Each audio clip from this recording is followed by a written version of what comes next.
Hello designers, and welcome to IndieSource Office Hours Live. I am here with Patty. We are going to be talking about production. Yay! So the reason why I chose Patty is Patty works in our production team, so you work with our production director, Judy. Yes. So let's go ahead and start off with just explaining a little bit about your role here at IndieSource, who you are, and all that fun stuff. Let's start with that. So I'm Patty, obviously, and how do I explain this? Judy and I, while she is the director, I am her support.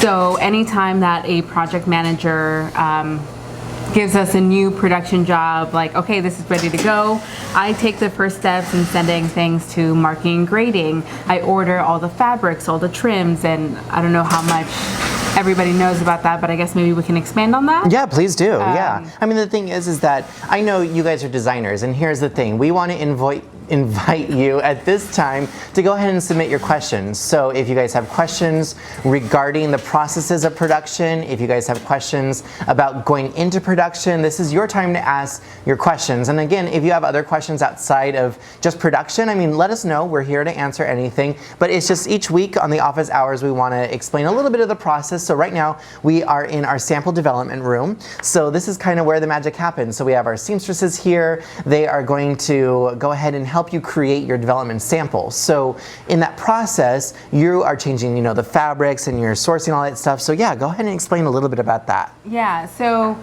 first step, going to marking and grading. This is basically, at this point, we know what sizes you want to develop. We know what the measurements should be. We know the quantity. So that's all the information we're going to need on top of some more fabric information to get going. So as soon as that comes back, we have what we call a yield. And a yield is basically like how much each garment is going to take.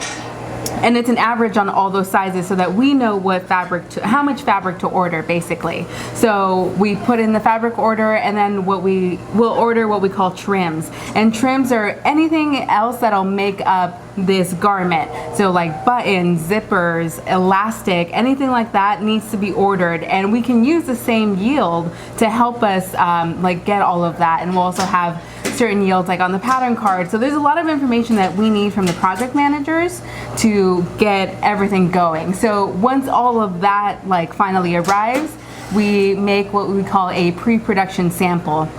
And this is a sample that's basically going to show how your production is going to go, and it'll become the sew by, and this is what we give our sewing team to say, this is what we need your production to look like. And we kind of just take it from there. As soon as that's approved, we go straight into production.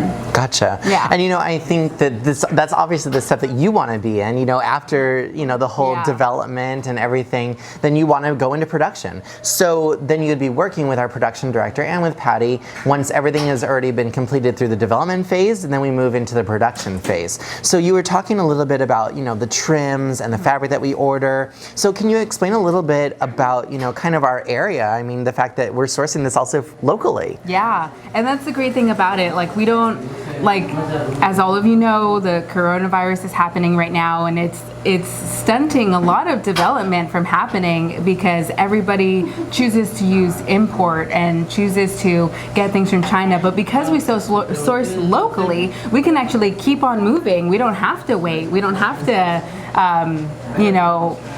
stand on edge or just I don't even know. We can just get going, and that's the most exciting part. Right. You don't have to wait for your samples to come back or anything. Let me jump in there. Yeah. So we did recently release a blog as well that we were talking about some of the effects that this devastating thing is happening, and it's having on the processes. And obviously it's a horrible thing, and we don't want to say because this is happening, this is a perfect example of why you should be producing in America. But we're just talking about the volatility of when you're depending upon another country or another region. The fact, like how you were saying, is that it's not really stunting our production because we're still able to source locally, and we're able to go, find those trims or find that fabric or whatever it might be. And not to say that we don't source out either, but a lot of the times we tell people you should get local things, trims, anything, because you're also supporting the small businesses that are here. Mm-hmm. And I think that's something I'm always thinking about, how can we find the same quality, the same trims here instead of, you know, for a cheaper price. Like, I don't know. To me, quality is more important, and I will definitely pay more for good quality. Exactly, and I see we have a shout out there. Thanks for supporting local. Exactly, yay! And you know, that's the thing, is that you were just talking about it, is that we are supporting them because we're also supporting the entrepreneurs. Sure. And when it goes back to, you know, why is IndieSource here? Why are we doing this? I mean, that's really what it is. So, you know, we were actually just doing an exercise this morning during our all-team meeting, and you might see some of the videos on our stories, you know, where we got up and we were exercising, but we also had a team building experience where we were talking about the whys, you know, what drives you? Why do you come into work? You know, why does IndieSource exist? And I don't know, I mean, do you feel comfortable sharing some of those whys? Yeah, I mean,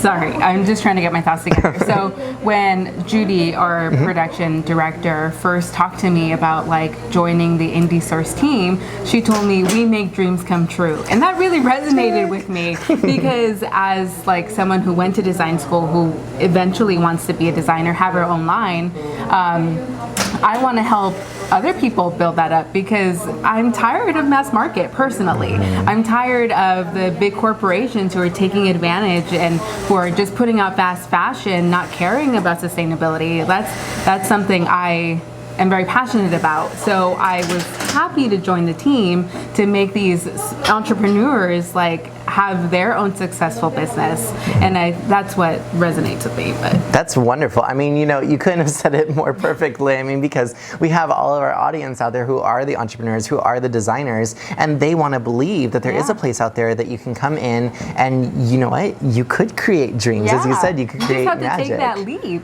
You just have to believe in yourself, believe in the IndieSource team, because we're like just trying to make the best product for you. And I think that, okay, I got to lean in here because I'm trying to look at this. Yeah, making dreams come true is such an important why. Exactly. Yes. See, they get it. They get it. Thank you. We appreciate the comments. You know, and for me, I would say that IndieSource, you've already said it, but it's unlike any other clothing manufacturer out there, and it's really the storytelling that we're doing. So if you haven't already watched some of our brand documentaries, or if you haven't, you know, pay attention to some of the behind the scenes, we are so transparent when it comes to our storytelling of our processes. So showing behind the scenes of the manufacturing, being right here in, you know, the sewing room and coming to you live. I mean, we have nothing to hide. And that is one of the things that I love, because as the content creator for IndieSource, I want to be able to tell the stories of our brands that we're working with, our own personal story, and that's really my dedication. Yeah. You know, I'm a storyteller. That's great too, because a lot of these big corporations are like, oh, you have to sign an NDA, you can't say where we got this from, you can't say that. And I'm like, why wouldn't you want to share that like wealth? Like share that knowledge and let other people try. Like that's really what we should be doing. Like just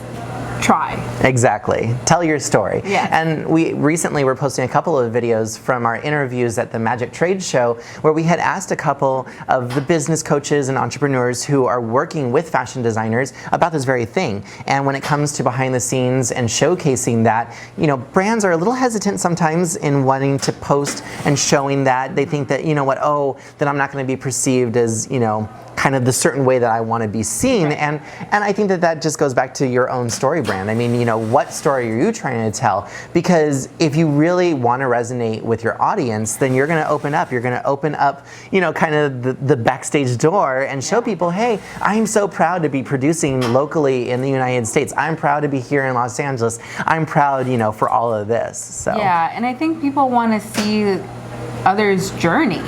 I think it's kind of that time where we want to see where you started from and where you ended up. It brings people hope, and I think that's so nice. That's perfect, because I mean, you know what? All of you who are following are watching those brand documentaries, are tuning in, are seeing these things, and they're like, oh my gosh, you know what? Like, this other person was able to do it, I can do it too, and it gives you inspiration. Secretly, you all want to do it. Everyone wants to do it, you know? And that's the thing. That's why I love IndieSource and why I love what we do. Perfect. Let's see. We love seeing the journey and being inspired to create our own videos. Exactly. Yay. Any other advice that you might have regarding production for the clients that are going to work with us or will work with us?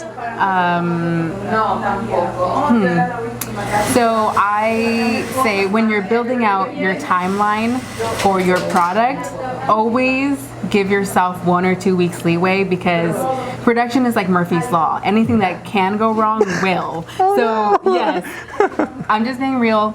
Like we're real here. We're really good about like getting on things fast so that there's never a complication, but you also you have to be super organized in production, but also roll with the punches, because a lot of the times, and I'll say when you're sourcing things like fabric, it goes fast. So if you ever hesitate or you say I'm gonna think about it for a week or two, in that week or two, the majority of the fabric can sell out. And I've experienced that a lot in other jobs.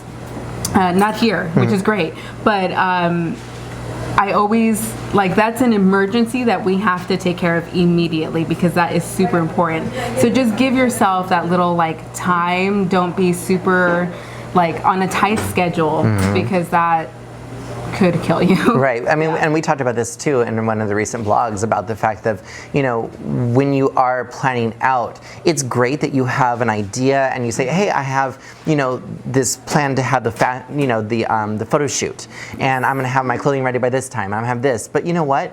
Really, you need to be able to, as you said, roll with the punches.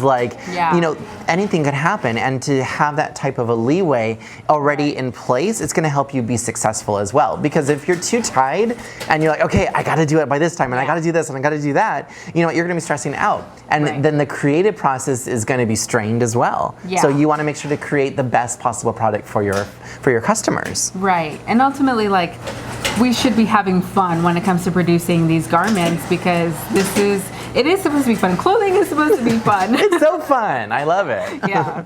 Wonderful, wonderful. Well, thanks so much, everyone, for tuning in, and thank you for being here, Patty. We appreciate it. And if you didn't see, Patty is the recipient of the Golden Shovel Award. So that's our team award for this month. And what we do is we give it to an IndieSource team member who has dug a little deeper and has created some magic for one of our clients, or for all of our clients. We have one more comment. I want to read it. You guys are awesome. Well, thank you. I do the same for lingerie and swim brands in the United Kingdom as one person business, and I find you guys to be inspiring. Keep up. Aw, thank you. We are so blessed to have followers like you guys, so thank you. And we did actually have a question here. Would you guys suggest waiting until production is over before you do a shoot, or is it okay to use your samples? Okay, well actually, I mean... Yeah, I'm already shaking my head. Always wait until production is over. That would be my suggestion, just because you have the entirety of the product there. You're not tying yourself to just one sample and one color and showing that on your content over and over again. Now, when you get the production and you have variety, so think of all the Instagram posts, think of all the Facebook posts that you could use that for. So I would definitely wait until production is either over or close to being over. You always want to wait. You can reach out to us or whoever, but when the production is in the finishing stages, that's the easiest time for us to get samples for anybody, because the production is basically just being trimmed. We can just send it on its merry way if you need it, but always wait closer to the end than just the one sample that you receive in the beginning. Perfectly said, because I mean the thing is, just as we were saying, anything can happen. I mean, you know what, you have your development and you're most likely going to stay with that design and stay with that fabric, but you just never know. So I mean, yeah, definitely probably wait until your production is close to being done at least, or that you have your finished sample, and then that's going into production. Right. Yep. All right, well, thanks for tuning in. Again, you guys can join us Tuesdays, 12 o'clock Pacific Standard Time for office hours, where we answer your designer questions. So thanks so much for being here, and until we see you here in the office, have a great day, everyone. Bye.